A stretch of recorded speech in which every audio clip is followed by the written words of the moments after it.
أطالب بوقف مرتضى منصور إعلاميا نهائيا بشأن قناة الزمالك اللي بيطلع يقولوا عليها دي قناة رياضية يا جماعة. المفروض يتكلم في الكورة، بطولة أفريقيا، دوري مصر، بطولة أولمبية عالمية، كل ده لصالح نادي الزمالك وبرضه لصالح مصر. هي الأصول بتقول كده والعالم المنطق بيقول كده.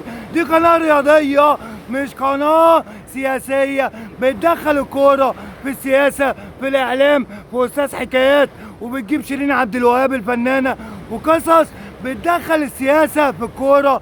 ودي قناة رياضية. انت بتحرض الناس وطول البلد متكسرة واحنا تعبانين، فسيبنا بحالنا عشان نبقى احنا بامان. اللي انت بتعمله ده مش امان. انت عايز توصل لايه بدماغك؟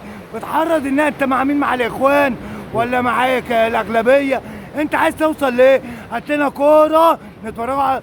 اطالب وزير الاعلام بوقف قناة الزمالك لو مرتضى منصور هيمشي على نفس المنهج. قد يا وزير.